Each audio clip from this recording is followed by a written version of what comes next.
Hello, ladies and gentlemen. We are back again for Comics Covered for the week of November 20th, 2019, episode 91. Here on Comics Covered, we talk about comic books and the world around them, the comics industry, the movies, the TV, and the games. We'll talk a little spoilers, and we'll warn you about those. My name is Jack. I'm not very new to comics anymore. It's difficult still to admit that, but it's true. And I'm here with someone who's also not very new. Hello. Yes, I'm not very new anymore either. No, you're not? No, I'm not. What, do you remember when you were new? I mean, honestly, it's been such a short journey from new to not new because it's really only been 2 years, really, that we've been immersed into the comics world. Yeah. And yet, in that short of a time, we've had to play catch-up so much that I feel like we've grown a lot into not new territory. I wish I'd have gotten taller, too. Well, that I can't help you with. You can't. I don't think anyone can. I could go into, like, the Lazarus Pit or something like that. Do you know what that is? Have you... I feel like I have in something I've read, yeah. It's a Batman thing. Yeah. Ra's al Ghul yeah. is this dude. Yeah, I know. He mentioned it in something I read. He's like an immortal dude, and his thing is he goes into the Lazarus Pit, and it like makes you immortal. Mm-hmm. So yeah. Cool. I could do that. I don't know if it'll make me taller. I don't know. I'm sure I could comics my way into it. Nonetheless, we're here to talk. Samantha, how was your week? My week was fine. It was interesting. What's the book that I'm reading now? The big one? Oh my gosh, you're reading Final Crisis right now. Final Crisis, thank you. Sorry, there's a lot of books. Yeah. A lot of books. Final Crisis, yeah. It's a whole thing. You know, it's a lot. I'm actually really excited for you to finish that book. So I'm currently, I just finished today reading this like essay someone wrote on Final Crisis because there's a lot in there from Grant Morrison. There's a lot. Jack asked me a couple days ago because I read an issue of it, and he said, "Oh, what happened?" So I had to take the book out, and I was like, "All right, let's go page by page," because literally every single page is a story in and of itself. Yeah. It's nuts, but like... There's so much, and I have to take it very slowly so that I comprehend everything. Yeah, and even so, like, the story is great, but there is so much in there from Grant Morrison. A lot of commentary about the comics medium as a whole, and writers specifically, actually, and different ideas based on who's writing them. We'll have to discuss that when you finish up. Okay. Because I'm really excited to read it again because a lot of that stuff went over my head, absolutely. Yeah. But now that I know more about like sort of writers' relationships and their disagreements, and specifically reading this essay, it's really cool. I'm excited. Definitely. Yeah. Okay, so Final Crisis. Yeah, it's crazy. Yeah. Very, very divisive because, like a lot of Grant Morrison's work, there's a lot in there, and he doesn't necessarily slow down for everybody. Yeah. But yeah, and other than that, finishing up a class. Oh yeah? And yeah. You're moving on to your thesis. I am. Clinical psych for your master's. Yeah. So that's fun. Look at me. Do you have any, insight into any comics characters? How you can diagnose them? Didn't Heroes in Crisis do that? I guess Heroes in Crisis did that. I don't want you to be as divisive as that, I guess. Yeah, no. Well, I'm reading a book, too, that I need to get back to. We've had a couple of big weeks, and it's been difficult to get back to it. Yeah. But I'm currently reading My Favorite Thing is Monsters by Emil Ferris. And I'm not going to go into too many details for you, but I want to share, because I was reading about Emil Ferris, the author, and her story. She, contracted West Nile virus from a mosquito bite, and she became paralyzed in her the bottom half of her body and her right hand. And in her recovery, she wrote this book, which is... And drew it. Which is just nuts to me, because, it's... You look at this book, and it's just... I mean, I understand. She probably had a lot of time on her hands. Well, not only that, but I think doing what you love and creating when you feel like shit, I think it really helps with the recovery. Yeah. It makes you feel like you have a purpose and you're doing something that you love, and yeah. Yeah, no, it like makes you. It's something that you can do that you feel proud of that doesn't expend too much energy or put you in too much of it. Right, she can do it from the comfort of a chair or whatever. It doesn't take too much. Yeah. So that's it's been. I would highly recommend that book to everybody. It's drawn and written in this journal diary format, and it's one of the most innovative things I've read. It's so dynamic and it works so well with the storytelling. So yeah, highly recommend it. It's basically a murder mystery / coming of age. I like to hearken it to. Have you seen the movie Mystery Team? No. It's this movie with Donald Glover and his old comedy team, and they're high schoolers who are perpetual children, and they are on a super detective team, and they figure out mysteries. Okay. This reminds me of that if that movie wasn't comedy all the time. Okay. So yeah. Well, I mean, that was kind of our weeks. I am having a lot more free time coming up here, so I'm really excited for that I'll be able to have more time to read. But moving on, we had some news stories and releases come out since we have done a show.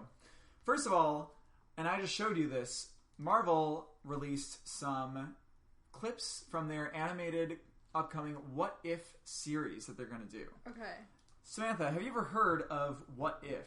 Is it something like when people think, well, what if this character was in this universe? Or what if they had this power instead? Is it like that? It's exactly like that. Okay. It's like things like, what if, Loki has the Thor's hammer instead of Thor? Or what if, Bucky Barnes becomes Captain America instead of Steve Rogers? Stuff like that. Like that small changes to the timeline of the Marvel Universe that make big changes. Right. So Marvel is going to do an animated series on Disney Plus, and it's going to do situations like that. And they released some clips, and you saw the animation. Uh-huh. What do you think about the animation? I mean, it looks fun. Yeah. I don't know. I feel like that might confuse me, that kind of stuff. But it would be interesting to see a couple of them. Confusing in what way? I don't know. I mean, I'm learning about the Marvel Universe, and I feel like having this thrown in might throw me off with stuff because I'm not so cemented in the lore yet. I can understand that. I feel like that's why they're doing animated, though, so you can mentally say, okay, this is animated. It's not going to be a part of like the regular Marvel Cinematic Universe or anything like that. Or are you saying that like you're going to be confused based off of, is this a real thing or is this a I mean, I'm not thing? going to think it's real because obviously that's what the show is. Yeah. But I don't know. I just feel like if you're not so cemented in what's actually happening and then you look back to try and talk about it, you may say, oh, wait, no, I don't mean that. That was from this thing. Okay. I don't know. It just could confuse a little bit. I hear what you're saying. I think you will feel a lot more confident just because it looks like with the clips they were releasing, they released like Peggy Carter is a woman that was with Captain America in the 40s, and it looks like they're having her get the shield and the super soldier serum instead of Steve Rogers. Mm-hmm. Or like Howard Stark building his own Tesseract-powered Iron Man suit. Yeah. Like back in the day. I don't know, I feel like it's going to use elements that people have been comfortable with the movies and change those up specifically. So it might cut down on that a little bit. Okay. I don't know. But What If has been a comic like thing in Marvel Comics for a while. I haven't read anything in terms of what ifs, but I've heard that a lot of them are good. I don't know, would you have any interest in that? I'd want to see a couple of them. I don't know if I care that much, to be honest. Okay. I mean, not everybody does. Like, you care about, like, what is going on in the actual story. Yeah. Can I have a story that actually, like, we care about and we can build on a lot of things? Not just, oh, what is this? Yeah. Yeah. I can understand that. That makes sense. Yeah. So, speaking of Disney Plus launched. Yeah. It's here. It has arrived. Disney Plus many shows and many movies and everything. And I don't know. I'm super excited to see how it's gone. I heard that it already crashed once. Yeah, and that people have been hacking it. Oh, really? Yeah. That's too bad. Yeah. Well, what does hacking really mean? I don't know. Like taking over their accounts, I guess. That's too bad. I mean, it was going to have... from... I don't know. I don't know. But I'm super excited. We haven't gotten it yet, but I heard things like The Mandalorian is amazing. I heard, they have a great library of everything. Disney movies, I'm super excited. Yes. I loved they released a statement saying that viewers beware that some older Disney movies will feature racial stereotypes that we do not agree with as a company. Right. I mean, I understand why they have to do it. Like, there's some pretty questionable stuff. Those were movies back then. You just have to know about... This was during that time. Unfortunately, some people do not have that idea. Okay, well, that's just the way the world was. Yeah. You can't change it, so... I'm glad they actually have the balls to put that stuff on there, though. Because I wouldn't put it past Disney to not even have stuff like that on there. Yeah. So, I'm happy that the disclaimer is the lesser of two evils here. Yes. Moving on. We are getting a Black Adam film starring The Rock, finally. You weren't as aware of this. The Rock has been teasing that his this amazing role would be for him. Well, sorry. This would be an amazing role for him, and that he would love to play it. For years, this has been a thing. I just don't see him as that character. Why? Personality-wise, voice-wise, I just don't. Have you ever seen him in a dramatic role? No. There it is. Like, he is great at playing, like, a big buff guy that can be in comedies all the time. He's great at comedies. But movies like The Rundown, movies like, what other dramatic TV? I haven't seen the Fast and Furious movies. I haven't seen other ones where he's like action guy or whatever. Or even like, I don't know, with Black Adam, he's supposed to be such a brooding, like, I don't know, moody, right, very violent, like, person. And I don't know, The Rock is usually a very moral person in all his movies, and not very like, I'm gonna kill you because you did this. I mean, it'll be an interesting role to see him in this, and I hope he does a good job. Mm-hmm. He definitely looks the part. Yeah, body, I don't know about face. What do you mean? I don't see his face like that. Really? I just don't. Okay. Yeah. Well, let's see. We'll wait till a trailer. Okay. Or pictures. Yeah. Who knows? More on that as we continue on. The last piece of news that I wanted to touch on is that Tom Taylor is releasing a follow-up to his recently finished series Deceased. That's awesome. Yes. You like Deceased. I loved it. What did you like about Deceased? Because that could be... I don't like zombie things. Yeah. And it made me like that. Not the genre, but like it just made me love that book. So yeah, when you don't like a certain genre of stuff, but then you read something in that genre and you love it, I feel like it takes a really good writer to do that. Mm-hmm. So I think he did a really good job. I think I teared up a few issues. Yeah, I definitely did because I mean Tom Taylor is so good at knowing what his characters are, and I mean I hate to relate it back, but much like the what if kind of idea.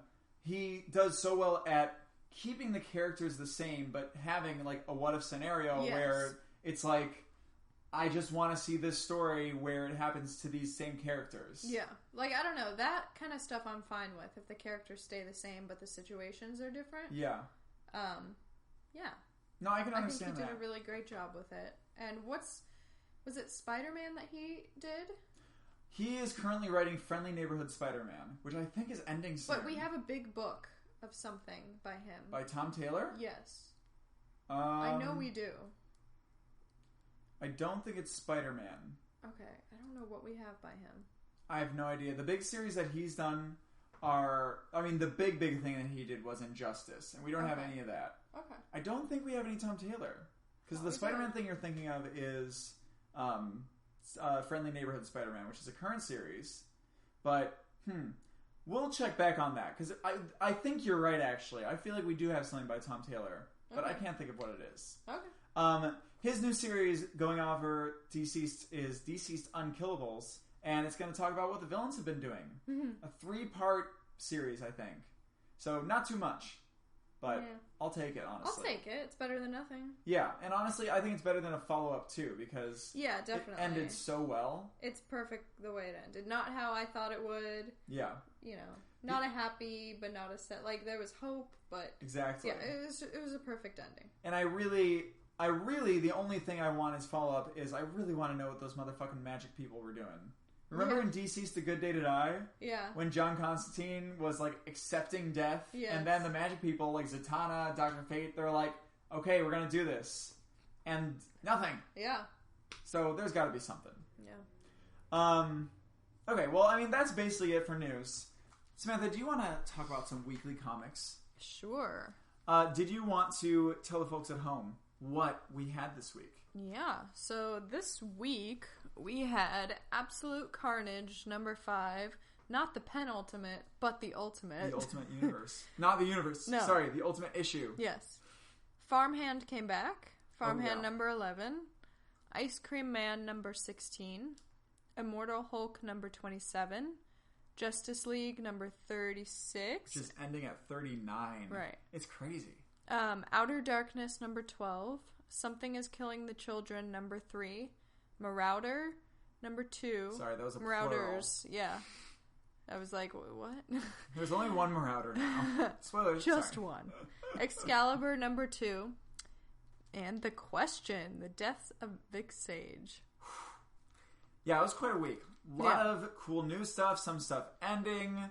Oh gosh. I'm going to take the opportunity to give the spoiler warning if that's okay. Do it.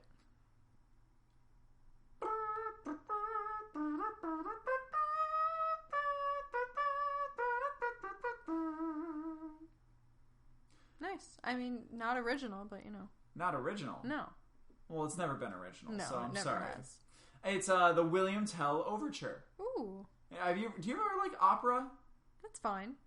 I love opera. I think it's beautiful, honestly. I feel like listening to opera while reading certain comic series is perfect. Actually, though, like, I don't know, a lot of the X-Men ones are great, I think. Okay, well, I did want to put a little note here because I wanted to talk about one issue from last week that we didn't get to talk about, and that was The Batman's Grave #2.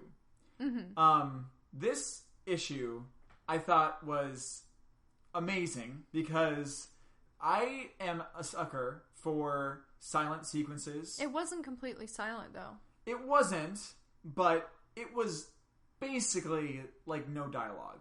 Right, there was a little bit, but... There was like, I'm gonna do this. Yeah. Or, yeah. You know, like... But the main focus was the action scene. Yes. And I just thought that it was one of the best fight scenes for the first half of the comic book that I've seen. Like, it like, just went back and forth between Batman and the other dude getting the upper hand, like, throwing them all over the place, different positions of the bodies in different panels based on where the reader is reading it. I just thought the pacing was beautiful, and... I don't know. I feel like you're not as into the silent fight scenes as much as I am, but there is such an art to creating a good one. That's not true. It's not? No, because there are some that flow well. Yeah. And I feel like the ones that don't, I don't connect to. But like this one, it made sense, like the way the art was. I could just see it happening rather than it being very fragmented, I guess. Yeah, there's a lot of motion in Brian Hitch's work. Yeah.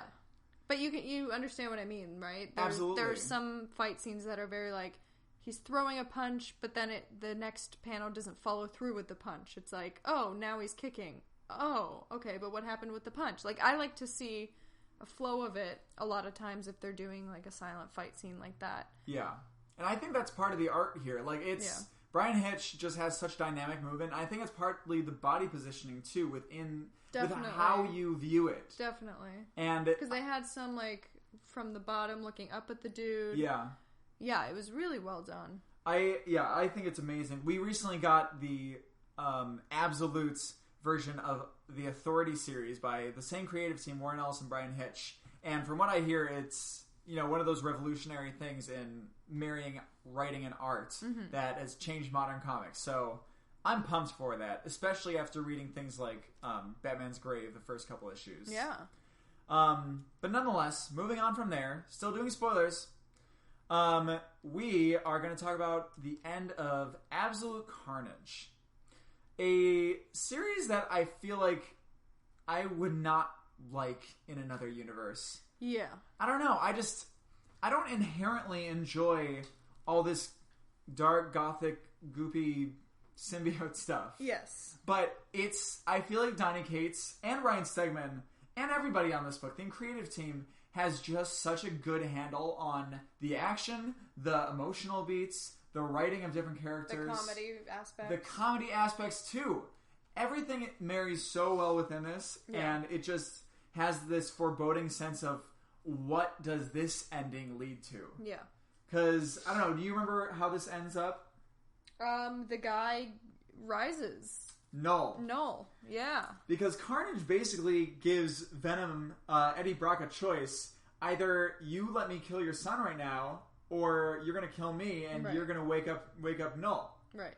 And Eddie Brock's like, I'm saving my son. Yeah, exactly. Oh, Jesus. Yeah, it was great. But it's emotional decisions like that ground this story in great character moments. And that's what Donny Cates does. Mm-hmm. And you know that decision is going to bite Eddie Brock back in the ass. Definitely. Coming down the line. I heard on Twitter that he's saying Venom 20, which is coming out next week, is apparently going to blow the lid off of a lot of shit. All right. But this series overall, I love Ryan Stegman's artwork. It's been amazing all throughout. And I think it's very poetic that the good thing about it is it doesn't feel gross. Like, the idea of it kind of makes you feel like icky and gross because it's gloopy and there's blood and blah blah blah. But the way his art is, it's very beautiful. It's poetic. I feel like what you're getting at is it's not overly gory. It's not like it's not exaggerated to a point where it's like, why are you doing this? Where it's hard to look at and you're like, ugh. Yeah. It's not quite at Saw levels, but it's not like it's this beautiful, like, it's beautiful gloop. Like when when the kid blows up that dude. Yeah. And you Dylan, just see blood gloops everywhere, but it's a really cool picture. Yeah. It doesn't look disgusting at all. It just looks awesome. And it's a huge moment too, because we have had little glimpses of like, what the fuck is Dylan Brock? Yeah. You know, is he a symbiote? Is he some weird like anti-symbiote? I have no idea. I have an idea. There's a character in Spider-Man lore, in Venom lore. I don't even know. Is Venom the Spider-Man lore, or is there a specific Venom lore now? I don't know. Nonetheless, there's a character called Anti-Venom that's a thing.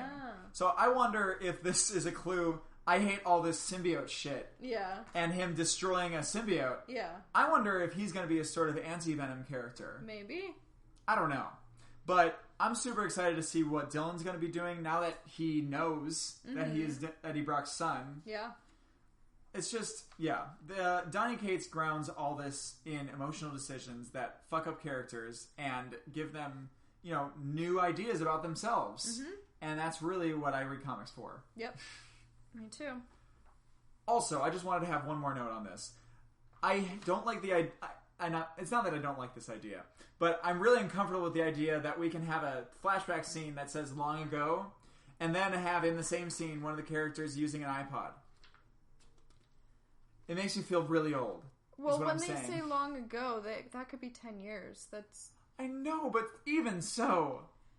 Yeah, but we're old. You gotta accept it. I was just reading this, and it says long ago, and I'm like, okay, we're like, whatever. And I'm reading, and then he pulls out earbuds. I'm like, oh, is that like a stethoscope? And then I see the iPod, I'm like, oh. Well, think how our parents feel. I know. Well, they're not reading this. So I know, but I mean when they see other things like that. No, they're right. You're right. My dad said that I'm going to feel old the second I see a remake to a movie. But that doesn't really work now because they remake everything. I'm looking at you, Disney. Yep. So, yeah. I still haven't seen Lion King. I don't want to. No? No? Do you want to see Will Smith as the genie in Aladdin? No. Okay. I'm good without doing that, too. I'll watch the regular Aladdin. The real one. How about we could also watch the sequels? Return to Jafar, 40 Thieves. Yeah. That shit was great. Return to Jafar I liked better than Aladdin when I was a kid. That shit was good. Jafar is the main man. He is. Moving on. Another series that we fucking love is Ice Cream Man from Image Comics. Written by written by Maxwell Prince and W. Maxwell Prince. I always forget the W. And drawn by Martin Morazzo. This series is an anthology horror series that basically, I was describing it really well. I forgot the exact wording that I gave your mother when we were telling you about this. But it's basically about the enticing evil that you could indulge in of quote-unquote ice cream.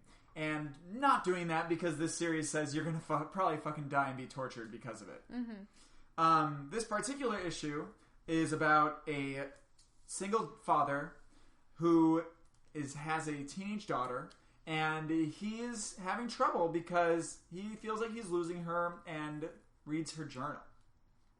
Yeah. Samantha, you were the daughter of a parent once. Yes. Do you ever journal like this woman? I never journaled. You never journaled? I know it must be because I have trust issues. I always thought someone's going to read it, so I'm never going to write down my thoughts because someone will read it. So you're saying you wouldn't write about the murders that you were committing? No. Oh, okay. That'd be all in my head. Basically, he starts reading the journal, and the first page he reads, it's like saying, oh, I'm going to have my first time with this guy, which obviously we all would assume is having sex. Right. Well, the second page is her saying she had her first time and how great it was, and now she wants to have a lot more of that. Yeah, with this dude and that dude and this dude. And then it kind of goes off the rails. And then he reads the third writing of it, and it's saying that she's been murdering these people. Yeah, it literally starts with, I can't stop murdering people. But the best thing is like, you know, in certain journals, they have quotes at the top. Oh, yeah. So, like, what was the first quote? The first one... Like, Maya Angelou. The first one was Maya Angelou. The second one is... Who is it? Is Amelia Earhart. Uh-huh. And then the third one, when it goes into I can't stop killing people, is... Charles Manson. From the world of darkness, I did loose demons and devils in the power of scorpions to torment. Not really making sense, but... Not a lot. But he didn't usually make sense. And I love the mood board. Hungry for blood. Oh, gosh. Yeah, this series I would highly recommend to anybody, even people that don't read comics, honestly. Yeah. Because they come up with so many great concepts and introduce them and execute them in the best ways. I don't know. I just feel like this kind of stuff makes me scared of being a father. And it shouldn't. It shouldn't because it's ridiculous and absurd. I mean, it did make me think, like, what if that was our daughter? What would we do? What do you do? And it talks about unconditional love. What does that actually mean when your kid is murdering people? And it turns out that this mother, like, I want people to read it, but I'm just going to say this guy has to then, like, he follows his daughter to her last kill. And she stabbed this guy. He's not dead, though. Not dead yet. But he confronts her. Mm-hmm. The dad confronts his daughter. And then the guy who's laying there after being stabbed just says, well, the cops are on their way. Yeah. He's just called the cops. And the dad turns to him and says, oh, you shouldn't have done that. And he fucking murders the guy. He slits his throat. And he tells the daughter to leave. And that he'll take the rap for it. Yeah. And that's... I mean, the best part is the dad keeps watching TV and watching the show of the ice cream man saying, what is it, anything and everything? Yep. Anything and everything. Unconditional love, Daddy-O. That's the name of the game. Yeah. It just, like, keeps repeating that, anything and everything. And, yeah. It's just amazing. And, of course, the last, quote-unquote, journal entry style page... is him writing from prison. From death row. Yeah. It's just... This is the kind of stuff, like we were talking about with Absolute Carnage. You could have a series like this, and it could just be a bunch of horror stories that make you feel icky and shitty and terrible. Yeah. But that wouldn't sell well because people don't usually want to actively feel icky and terrible. Right. They ground it in these emotional moments that just make you heartbroken. Yeah. Or even give you hope. There was exactly one issue that has a happy ending in this series. Yeah. And it was, you remember the one where the girl has an imaginary friend? Yeah. And it was her friend that she was grieving because she, like, recently died or something of whatever. And her parents were like, you have to get over that, you have to get over that. But the ending was like, everyone can grieve in their own way. Yeah. And the parents should need to be supportive of her. Yeah. And it's just like, I don't know. I'm really excited for this series. I hope it never ends, honestly, because they could keep doing this forever. Of course, they just have to keep coming up with new ideas, though, which is hard. They haven't slowed down. I know. It's hard. Yeah. I don't know. But, yeah. Please keep writing this, W. Maxwell Prince. I hope I know what the W is someday. Yeah. It's winning. Read this series, Ice Cream Man from Image Comics. Do it. I dare you. The next series that I want to talk about, you literally just read 5 minutes ago. Yeah. Well, it's been more than 5 minutes by now. Okay, I guess it's been more than 5 minutes since we've been... Yeah. No, you've been reading while we've been recording. It's amazing. Yeah. The Question, The Deaths of Vic Sage by Jeff Lemire, Dennis Cowan, Bill Sienkiewicz, and Chris Sotomayor. Mm-hmm. A lot of big names. Bill Sienkiewicz is a huge, huge artist, and he's just inking this. Mm-hmm. I guess I shouldn't say just. There's value in every single job in comics. Yeah. But Dennis Cowan doing the iconic question series that Denny O'Neil wrote in the 80s, and Jeff Lemire, of course, is Jeff Lemire. Yes. Samantha, we haven't talked about this series at all yet because you just read it. What do you think about this? It's really awesome. Yes. Like, I don't know why I didn't know I'd love it this much. Ooh, okay. Let's hear about that. Why'd you think that? Well, I just didn't really know anything about it. Yeah. I don't know, but it's great. And I found a little bit of his dialogue where he's like, question this, answer this. That seemed very Rorschach speaking. Yeah. A little bit. The style. But no, I loved it. The art, the mystery of it, how it follows like different characters. Just, I don't know. It's funny that you should mention the comparison to Rorschach. Did you know that originally when Alan Moore was writing Watchmen, he wanted to use these characters that DC just bought from Charlton Comics. Uh-huh. Those characters were Captain Atom, a.k.a. Dr. Manhattan, Blue Beetle, a.k.a. Night Owl, Peacemaker, who we were reading in Fury 5, a.k.a. the Comedian, and the other one that I know of is he wanted to use the Question, a.k.a. Rorschach. Rorschach is literally written as an analog to the Question. Then that makes complete sense. It is absolutely the comparison. So this was the original. That's his gimmick. Question, answer. You know, it's just part of the cool thing of the character. Him being this pulp detective guy, like, okay, we're asking the right questions in the and getting the right answers as a detective in the investigation. Yeah. What did you think of like the art and everything in this book? I think it's great. I feel like it's a really old style that you don't see anymore because Dennis Cowan has been working forever, and I feel like I don't know. I felt like it was very special because I feel like it's rougher almost. I don't even know. Like I feel like it's coming out of the darkness and I don't know. Is that weird? No, I feel the same way. And I love how big the pages are. I feel like it just makes it that more grand. The magazine format, it really, really helps us, I think. And then, like, there's a point at which you turn and it's a double-page splash, and it's just like, oh, like this thing. I love that. And it's not even this, like, I don't know. Double-page splashes, a lot of times, it's this huge scene, right, of a wide expanse of things. Yeah. It doesn't have to do that to make it feel like a big moment. This is just Vic Sage in his room who just made his whole... investigation board, and it works perfectly because it's like, ooh, that's everything we got to do this entire series, I guess. Yep. I don't know. I'm so excited to see where this goes. Excited to see what the fuck the dragon. But how many of these are there? 4 of them, I believe. I believe this is one of 4. Okay. So I mean, it's not a very small amount. Like this is a long ass book. It was, yeah. So I mean. I'll take it, honestly. This is great shit. I haven't read a question thing. About a year ago, you got me for Hanukkah. Sorry, the book 1, trade volume 1 of Denny O'Neil and Dennis Cowan's original question series, and we have yet to read that. Yeah. So I feel like after this series is done, or maybe while it's happening, I'll definitely want to get into that. Yeah. Ugh. But yeah, I'm so happy it ended up being good because. Like you, the only question... I didn't think it'd be bad, though. No, I know. People doing it. But like you, the only question stuff that we've read is in... 52. 52, yeah.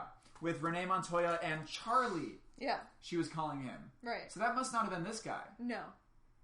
We should figure that out. I should do some research. I'm going to figure out how many people have been the question since the beginning. But yeah, the question, would highly recommend to anybody. It's great. Corruption. I hope that guy didn't kill his sister. Yeah. Did you... Oh, sorry. There's some really small writing. I love it when they use really small writing in comics to say, like, whispering to someone's ear. Did you read that? No. Do you see what it... No? What did it say? It said, get rid of the bitch. Oh. Yeah.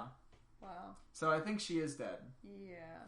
I feel like it's called The Deaths of Vic Sage, and I feel like he's going to keep going through these days over and over again, where it's going to end with the racial unrest in the city. It's going to end with that woman dying. Yeah. And he's going to have to solve something, I guess. I don't even know, though.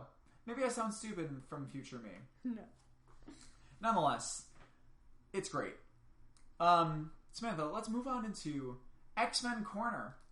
X-Men Corner. I'm going to call it X-Men Corner from now on. I like that, you know what I mean? Yeah. Because now we're just going to have X-Men series, like, all the time, apparently. Right, that's true. I don't know. I know it's a lot, but I feel like so far in these X-Men series, they've done really, really well.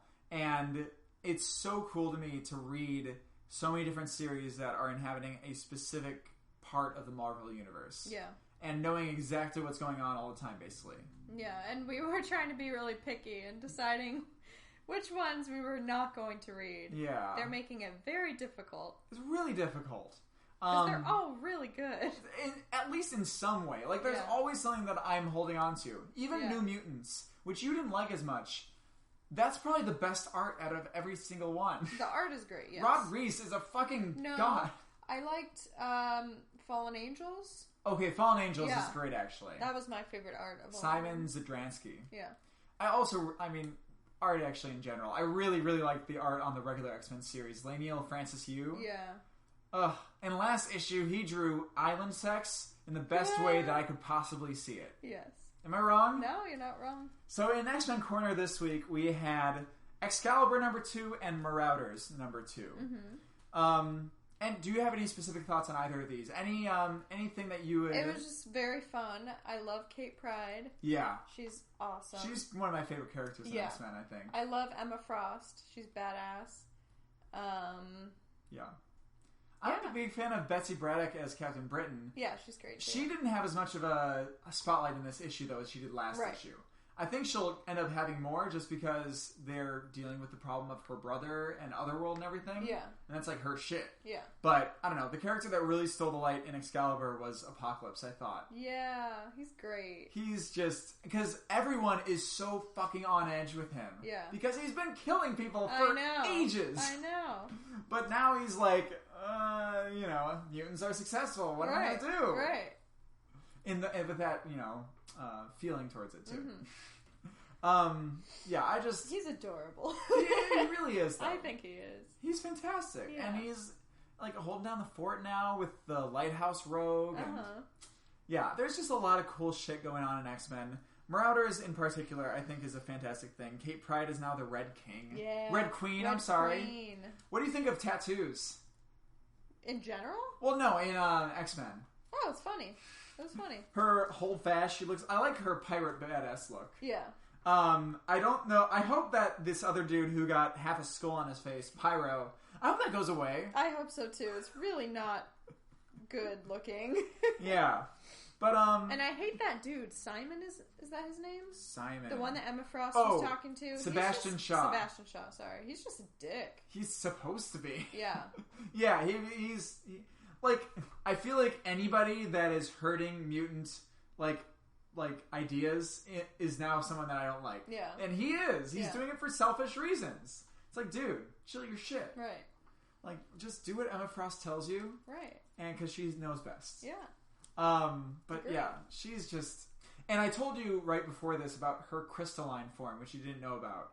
And you saw in this one, right? When she turned into it. Yeah, like I saw. it's like the super hard diamond that she can turn into when either for physical but also for psychic attacks, because I believe she cannot be psychically hindered with it. Right. But yeah. X-Men Corner is fantastic. Oh, also, can we talk about Excalibur? I'm sorry, am I talking fast? I'm sorry. It's okay.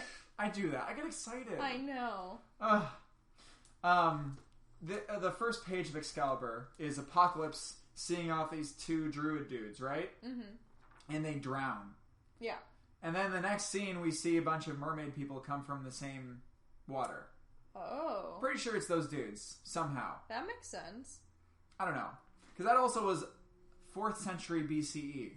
I feel like it's going to be some evolution thing where it's like they become those people. Yeah. And they're not actually going to be evil at some point. That is my take on it. Okay. You cannot take it away from me. I like your thoughts. Thank you. You're welcome. The other character that I was surprised to like in this is Jubilee, who has the she's baby. Great. I love the baby. The baby Shogo. Yeah. Yeah, and he becomes a dragon. Yeah, he's super cool. I always learned that Jubilee, the only thing that she does is make fireworks. Oh. Which apparently she did. But, like, she can shoot things, like explosions at people, but she apparently does fireworks a lot. Oh. Okay. But I like that she's actually a character. Yeah. I'm also, I don't know, we're not getting a lot of Gambit and Rogue right now. I mean, we are getting a lot of Gambit, but Rogue's kind of incapacitated. Yes. I want more of them alive. There will be, I'm sure. Yeah. Well, okay. After X-Men Corner, I just wanted a brief talk on Immortal Hulk as well, because you specifically said that you liked the structure of it. I did. It was very different. I loved how they were telling sort of 3 stories at once that all were happening around the same time, and then near the end, they all kind of turned into one in the same location, and it's great. It was fantastic. It was super innovative, the way they did it. Mm-hmm. Well, I don't know if it was innovative. I think it's just a cool format that isn't used a lot. That's what I mean. Like, yeah. It's just, I don't usually see that. It's novel. Is that the word? I don't know. We know what you're saying. I know what you're saying. Thank you. One thing I really liked from it is, well, what was it? I completely lost my train of thought. I'm so sorry. It's okay. But one thing that is really cool is that the Hulk apparently can now be out during the day. Yeah. Which, without That's that new. hindrance, is insane. And I feel like he's gonna fuck shit up. I mean, yeah. But yeah, it's just such a great book. Mm-hmm. And it just continues to be so great. Yeah. Every time. Ugh. I'm excited for us to read more of the Leader, because he was teased 2 issues ago in issue 25. Yeah. I don't know if you knew this, but we're currently, so the folks at home know this, we're currently watching Watchmen, the series coming out of HBO. Tim Blake Nelson, who plays Looking Glass in The Watchmen, was just featured in the last episode that we just watched, right? Right. That actor played the character that was to become the Leader in the Marvel Cinematic Universe. Really? Yes. In the now not really focused upon movie Incredible Hulk, starring Edward Norton as Bruce Banner, he plays this scientist who is helping Edward Norton figure out the mystery in his blood and everything like that. And at the end, they come together, and after an experience with the bad guy, Abomination, his lab is ruined, and his brain, an open head wound, comes into contact with Bruce Banner's blood, which obviously means has Hulk shit in his brain. Yeah. So there was, his head. You remember in when the Leader was in Immortal Hulk, how he had that huge head? Yeah. They showed his head getting bigger and bulbous and stuff, and it was teasing that this was going to be a character in the Marvel universe. But because of copyright and trademark and rights and everything like that, Marvel can't really make that many Hulk things. Oh. Universal Studios owns Hulk-related things. Really? And they're not ever able to really make a solo Hulk movie. So that's why we haven't gotten him. Okay, that makes sense. It's very sad. But he's sad. He's a great actor, and I hope that we get it sometime. Yeah. Okay, so moving on. And spoilers. We're not going to talk any more spoilers. Don't worry about it. You're safe. We have a few books coming out next week. A few. A few. Hey, I don't feel that bad because we have a lot of books ending. Including, next week, we have Invisible Woman number 5. Right. Which is the end of it. Been great, by the way. I would highly recommend getting the trade if you haven't gotten the issues thus far. We also have Ascender number 7. Detective Comics number 1016, Justice League Dark number 17, Martian Manhunter number 10 of 12. So it's the penultimate. Shazam number 8, Venom number 20. We have then an X-Men corner, New Mutants number 2, starring Murd Blurdock, I hope. X-Force number 2 and Fallen Angels number 2. Damn. Lots of 2s. That's a lot of X-Men in 1 week. I know. Shit. And then we have, and you remember the last thing that happened in X-Force was? No. Fucking Xavier got shot in the head. Oh, yeah. And then we also have one that we don't have to get, but I kind of want to get. It's Tales of the Dark Multiverse Infinite Crisis. Basically, these issues they've been releasing, and they're retellings of famous stories, like Infinite Crisis. Okay. But in dark versions of them. So shit kind of goes wrong. I mean, I don't really care as much. The reason why I want to get this one is because it's written by James Tynion IV. Oh, and okay. I want to read it. Yeah. He's just great. Yeah, he's great. Also, Infinite Crisis is a fantastic story, and I want to know how they do it. Yeah. So that's the only reason why I want to get. No, that makes sense. You convinced? I'm convinced. Okay. Yes. So with that, it's about gonna do it for this week. If you made it this far, thank you so much for listening. Please give us a review or star rating on iTunes. If you enjoyed what you heard, let someone know about us. We try to release episodes on Sundays, usually bi-weekly, so be sure to check back in next week, or the week after that. Or, if you don't want to keep checking back, just subscribe and never have to think about it. Valuable content. You can subscribe on many podcast apps like iTunes, Stitcher, Spotify, Google Play Music, and the one that Jerry made in his basement. So whichever podcast app you prefer, we've got you covered. Oh, that's good. Like some dynamic harmony in a way. You can also find web archives of previous episodes at comicscovered.libsyn.com. And on our YouTube channel, we are on Twitter, Instagram, and Facebook under the handle @comicscovered. And if you want to get a hold of us with a question or feedback, send us a message on social media or email to comicscovered@gmail.com. Thank you again for listening. I am a blueberry. I was gonna say I'm a grape, but I don't really want to be a grape, so I'm gonna choose to be a mango. Also, grapes are poisonous to dogs, so you don't want to be poisonous to dogs. I don't know if mango's poisonous either. And blueberries aren't. I'll be a sweet potato. Aww, yeah. They love sweet potatoes. Yeah. Well, coming from a grape and a blueberry and a sweet potato, this has been Comics Covered. Cheerio, folks.